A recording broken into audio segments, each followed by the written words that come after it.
أعوذ بالله من الشيطان الرجيم بسم الله الرحمن الرحيم الحمد لله رب العالمين والعاقبة للمتقين والصلاة والسلام على سيدنا محمد وعلى آله وأصحابه أجمعين. Бүкіл әлемдердің Раббысы Алла Тағалаға мақтау болсын. Пайғамбарымыз Мұхаммедке Алланың салауаты мен сәлем болсын. Ассаламу алейкум ва рахматуллахи ва баракатуху. Құрметті момын мұсылмандар, баршамызға Алла Тағаланың сәлемі, рахымы, берекесі болсын. Қасиетті жұма баршамызға мүбарак болсын. Алла Тағала осы күннің ұлы сауабын баршамызға нәсіп етсін. Өткен жұмадан осы жұмаға дейінгі жасаған шамамыз келгенше құлшылықтарымызды Алла қабыл етіп, қателік кемшіліктеріміз болса Алла Тағала кеңшілік рахматымен жарылқасын. Рахман иесі Аллаға, рахымды Аллаға, мейірімді Аллаға жалбарынып дұға етеміз. Жаббар иеміз біздің қателік кемшілігімізді кешіріп, кеңшілік рахматымен жарылқап, екі дүниенің бақытын Алла баршамызға нәсіп етсін. Құрметті момындар, бүгінгі қасиетті күні, дұғалардың, тілектің қабыл болатын күні, Алла баршамыздың тілегімізді қабыл етіп, өмірімізге береке беріп, осы Алла берген өмірін Алланың алдында абыройлы сүруді баршамызға Алла Тағала нәсіп етсін. Құрметті момындар, иншалла бүгінгі жұма уағызымыздың тақырыбы салихалы әйелдің сипаты. Құрметті момындар, әрине өмір болғаннан кейін өмірде сізбен бізге берілген жауапкершіліктер көп. Оны біріміз білеміз, мүмкін біріміз білмей кейін үйреніп жатамыз. Сондықтан осы жұма уағыздары қасиетті Алланың кітабынан аяттар айтылып, пайғамбарымыз саллаллаху алейхи вассаламның хадистері айтылып, бұл өмірде біз нені істеуіміз керек, не істемеуіміз керек, осыны үйрету үшін дәріс іспетті осындай уағыздар өтеді. Бүгін иншалла біз уағызымыздың дәрісіміз бұл салихалы әйелдің сипаты. Қасиетті Құранда әйелдерге арналған Ниса, Мариям деп аталатын арнайы сүрелер бар. Бұдан бөлек Алла Тағала Тахрим, Ахзаб, Нұр, Мумтахина сүрелерінде де әйелдердің мәртебесін, оның құқықтары мен міндеттерін ашық баяндаған. Біз бұл сүрелер мен аяттардан ислам дінінің әйел затына қаншалықты көңіл бөлетінін анық аңғарамыз. Құрметті момындар, әлхамдулилля, Аллаға шүкір, біздің дініміз әйелдердің мәртебесін көтерген. Әйелдердің жауапкершілігін күйеулеріне жүктеп, оларға үйрету қажеттігін, оларға көмекші болу қажеттігінде жүктеген. Сондықтан құрметті момындар, біз өмір сүріп жатырмыз, аналарымыз бар, Аллаға шүкір, апай қарындастарымыз бар, әйеліміз бар, қыздарымыз бар. Осы әйел заттарына біздің қандай құрмет көрсетуіміз қажеттілігін, және оларды Алла Тағала қасиетті Құранда қалай құрметтеу керектігін, олар жөнінде не айтты, пайғамбарымыз саллаллаху алейхи вассалам не айтты, осы жөнінде біз қысқаша иншалла бүгінгі жұмамызда тоқталатын боламыз.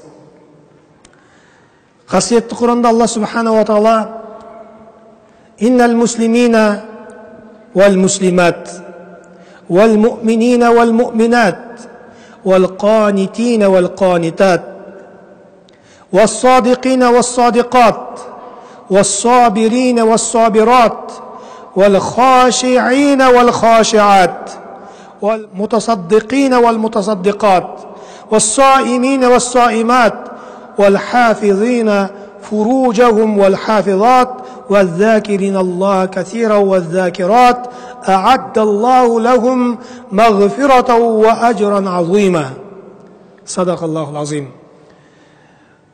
Бұл оқылған аятта Алла субхана ва тағала былай дейді: Аллаға мойынсұнған мұсылман ерлер мен мұсылман әйелдер, шын жүректен иман келтірген момын ерлер мен момын әйелдер, хақ діннің барлық үкімдеріне қалтықсыз бағынған ерлер мен қалтықсыз бағынған әйелдер, сөздері мен істері түзу әрі шынайы болған шыншыл ерлер мен шыншыл әйелдер, сабырлы да табанды ерлер мен сабырлы да табанды әйелдер, Алланың алдында өте іззетті әрі кішіпейіл болған ерлер мен сондай инабатты әрі кішіпейіл болған әйелдер, Алла жолында мұқтаждарға зекет садақа беретін ерлер мен зекет садақа беретін әйелдер, ораза ұстайтын ерлер мен ораза ұстайтын әйелдер, арын сақтап,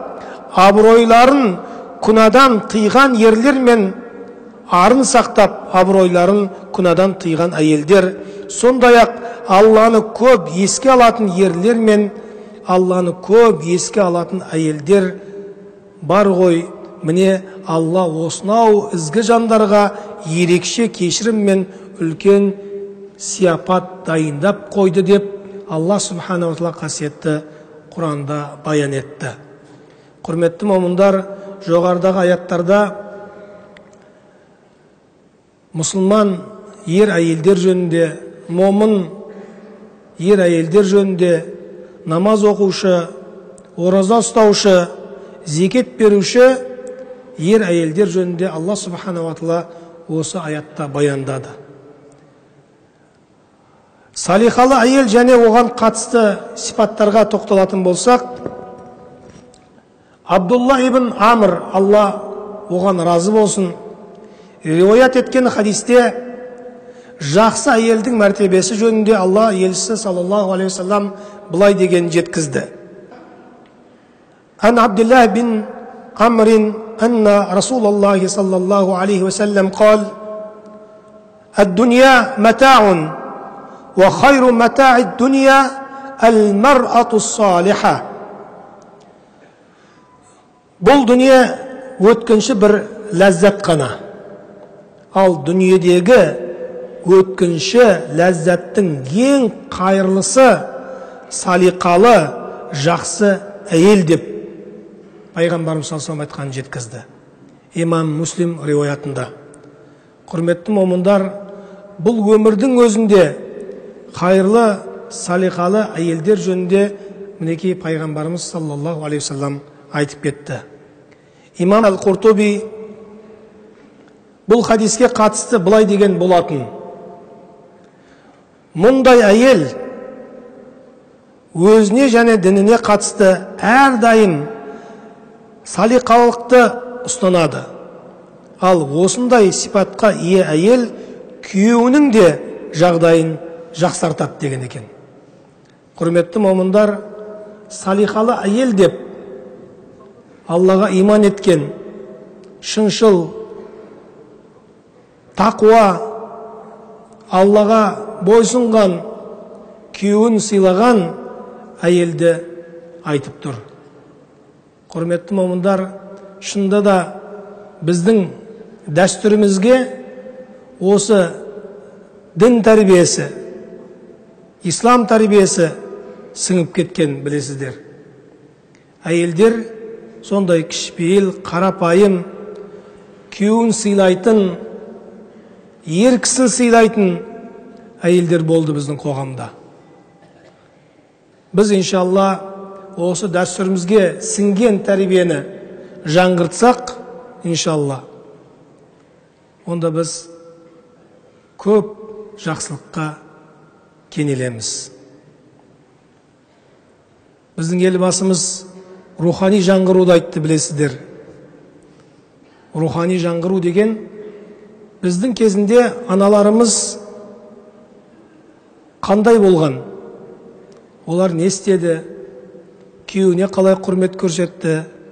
Әкесіне, анасына, бауырларына, туыстарына қандай сонда биязы, кішіпейіл, мейірімді, әдепті болған еді. Мінеки осыны біз иншалла қазіргі қоғамда жаңғыртатын болсақ, иншалла көптеген сауапқа еленеміз. Өкінішке орай кейде біздің осындай қалыптасқан салтымыздан асып кетіп жатқандар да аз емес. Өзің күнә жасасаң, оны ақтап, оны қорғап, одан ары қарай насихаттамай, істеген күнәға өзің тәуба етіп тоқтаса жақсы ғой. Өкінішке орай, бірақ кейде салихалы біздің қыздарымызды сондай өздерінің қисық кейбір әйелдер істерімен бұрынғы заманға барудың не керегі бар, ол қалып қойған деген әртүрлі сөздер айтып, кейде азғырып жатады. Алла Тағала бұдан сақтасын. Біз, иншалла, ел болғамыз десек, сол бабаларымыздың кезіндегі берекелі ұстанған салтынан адаспауымыз керек. Жақсы әйел Раббысының алдындағы міндеттерін толық орындайды. Абу Хурайра, Алла Тағала ол кісіге разы болсын, риуаят еткен хадисте Алла елшісі, оған Алланың салауаты мен сәлемі болсын, былай дейді: «Иза саллат ал-мар'ату хамсаха ва самат шахраха ва хафизат фарджаха ва таат заужаха қила лаха удхилул джанна мин айи абуабил джаннати тши'ти». Егер әйел кісі 5 уақыт намаз оқыса, Рамазан айында ораза тұтса, және ар намысын қорғап, күйеуіне бойсынатын болса, онда оған жұмаққа қалаған қақпасынан кір деп айтылады деді имам Ахмад риуаятында. Құрметті момындар, егер әйел кісі 5 уақыт намаз оқыса, Рамазан айында ораза тұтса, ар намысын қорғап, күйеуіне бойсынатын болса, онда оған жұмаққа қалаған есігінен кір деп айтылады деді пайғамбарымыз саллаллаху алейхи уассалам.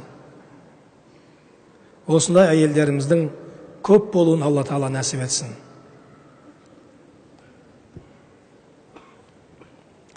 Бұл хадисте пайғамбарымыз, оған Алланың салауаты мен сәлемі болсын, әйел кісінің күйеуіне бағыну өте маңызды болғандықтан, ислам дінінің намаз және ораза сияқты ұлы құлшылықтармен бірге атап өтті дейді ғалымдарымыз.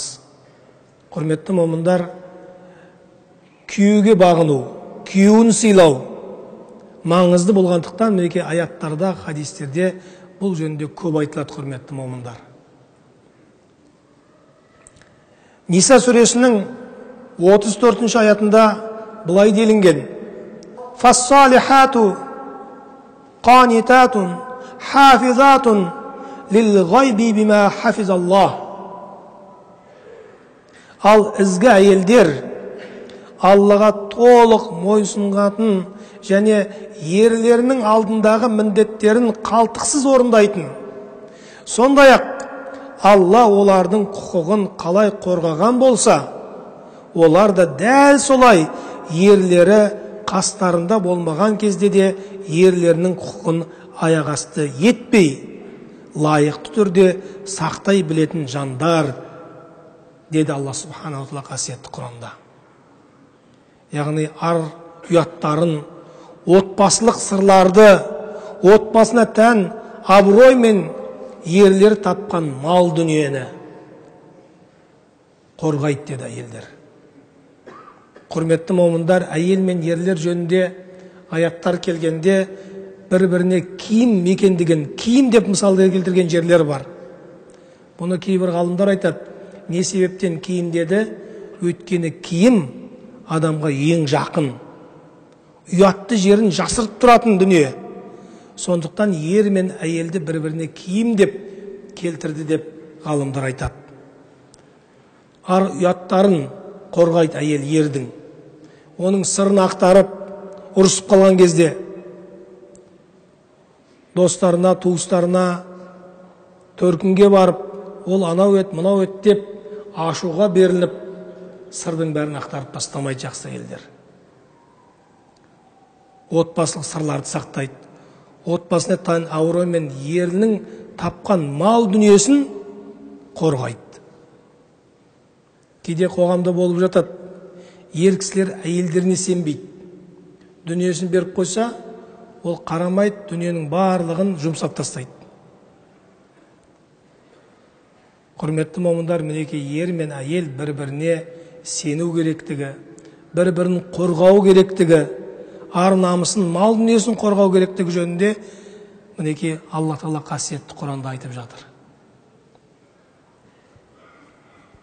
Яғни ізгі, салиқалы әйел жаратушысына бойсынып, оның бұйырған құлшылықтарын орындайды және күйеуіне бағынып, оны тыңдайды. Әрі Алла Тағаланың жәрдемі арқылы күйеуінің ар намысын, дүние мүлкін қорғайды. Салиқалы әйел Алла Тағаланың разылығына ұмтылады. Ал нағыз ақылды, парасатты әйелдің үлгісін көрсеткен мына бір керемет оқиғаға құлақ салсақ, Жәбір ибн Абдулла, Алла ол кісіге разы болсын, бұлай деп баяндайды. Бір күні Асма бинт Язид, оған Алла разы болсын, пайғамбарымызға, оған Алланың салауаты мен сәлем болсын, келді де, о Алланың елшісі, сен маған ата-анамнан да артық қымбатсың. Мен саған барша мұсылман әйелдердің атынан келіп тұрмын.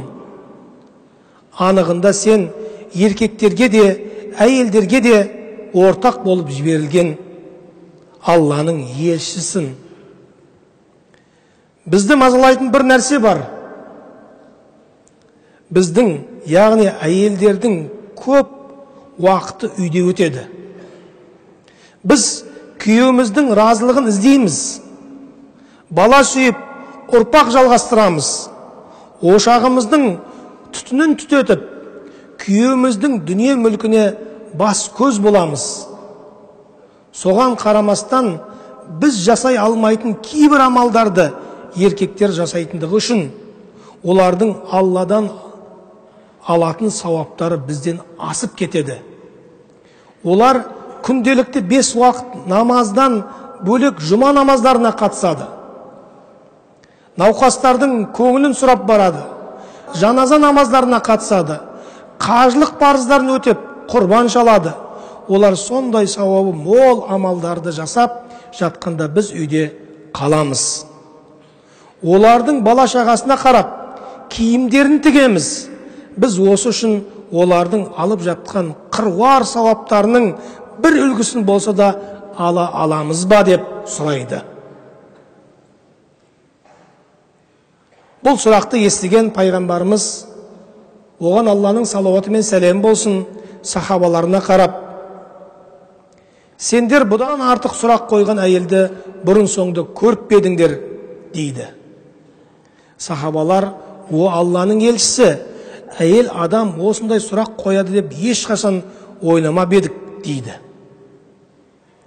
Сонда пайғамбарымыз саллаллаху алейхи уассалам Асмаға, Алла ол кісіге разы болсын, бұрылып, мені жақсылап тыңда. Және мұны өзге әйелдерге де жеткіз. Егер әйел адам күйеуіне бойсынып, оның үйдегі тірліктерін жасаса, көңілін тойдырып, оны разы етсе, онда ол да Алла жолында құлшылық етіп жүрген күйеуі секілді сауаптарға ие болады деп пайғамбарымыз саллаллаху алейхи айтты. Бұны естіген Асманың жүзіне ерекше қуаныш, шаттық пайда болған еді. Көңілі көтеріліп, ол кетіп бара жатып, қайта-қайта «Ла илаха иллаллах, Аллаху акбар, ла илаха иллаллах, Аллаху акбар» деп Асма анамыз қуанып қайтты пайғамбарымыз саллаллаху алейхи уассаламның құзырынан. Яғни күйеуіне бойсынған әйел, күйеуіне көмектескен әйел, күйеуінің жағдайын жасаған әйел, ер кісілер қандай сауап алған болса да, Алла субханаху ва таала ол салихалы әйелге сондай ер кісілердің алған сауабындай сауап нәсіп етеді деп пайғамбарымыз саллаллаху алейхи ва саллям жеткізді. Құрметті момындар, біздің әйелдерімізге де Алла субханаху ва таала осындай салихалықты нәсіп етсін. Біз барынша қоғамда, үйімізде осы насихаттарды көбірек айтайық. Егер иншалла отбасымыз, әрқайсымыздың отбасымыз түзелетін болса, сол салихалы әйелдер қоғамда көбейетін болса, бұл қоғам иншалла арсыздықтан тазарады. Алла субханаху ва таала осындай біздің елімізге салихалы әйелдердің көп болуын нәсіп етсін. Салихалы әйел ерінің дүниелік әрі діни істеріне көмектеседі. Абу Умамадан Алла разы болсын, риуаят етілген хадисте Алла елшісі, оған Алла Тағаланың салауаты мен сәлемі болсын, былай дейді: шүкір етуші жүрек, Алланы еске алатын тіл және сенің дүниелік әрі діни істеріңе көмектесетін салиқалы әйел адамдар жиған терген қазынадан әлде қайда қайырлы деген екен. Құрметті момындар, әйелдердің неки күйеуіне көмектескені олар үшін бұл дүниедегі қандай да қазына болсын одан артық екендігін пайғамбарымыз саллаллаху алейхи ва саллям осы хадисінде жеткізді. Шүкір етуші жүрек, Алланы еске алатын тіл және сенің дүниелік әрі діни істеріңе көмектесесін салиқалы әйел. Дүниелік және діни істеріңе көмектесетін салиқалы әйел деді. Адамдар жиған терген қазынадан әлде қайда қайырлы деді. Алла Тағала баршамызға осындай әйелдерді нәсіп етсін. Бізде жұмада көптеген әйел кісілер жұма намазына қатысады. Альхамдулилля, олардың көбісі мешітке келіп дәріс алады, сабақ үйренеді, шариғат үйренеді. Сол шариғатты бойына иншалла бірте-бірте сіңіріп, оны балаларына үйретеді иншалла.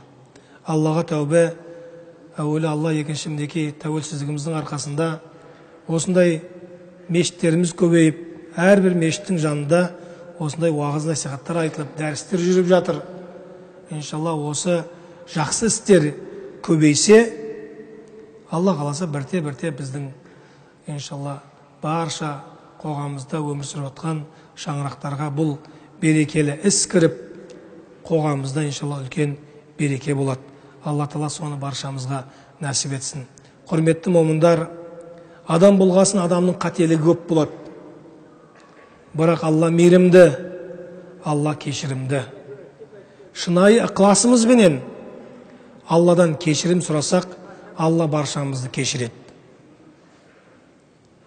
Ал енді иманға келгеннен кейін, дінді түсінгеннен кейін көбірек білімге көңіл бөліп, оққан білгенімізді, естігенімізді амалымызда көрсетейік. Құрметті мұсылмандар, әйелдеріміз, қыздарымыз, аналарымыз аман болсын. Алла Тағала оларға осы жоғарыда Құранда пайғамбар алейхиссалату вассаламның хадистерінде сипатталған салихалықты Алла Тағала оларға нәсіп етсін. Алла субханаху ва таала баршамызға инсаф, тауфиқ, хидаят берсін. Құрметті момындар, Алла субханаху ва таала баршамызға инсаф, тауфиқ нәсіп етсін. Еліміз, жұртымыз аман болсын. Бүгінгі барша жұмаға келген құрметті момындар, сізбен біздің Алла ниетімізді, құлшылығымызды қабыл етіп, осы Алланың қасиетті үйінен күнәдан пәк күйде қайтуды Алла баршамызға нәсіп етсін. Аллаху акбар.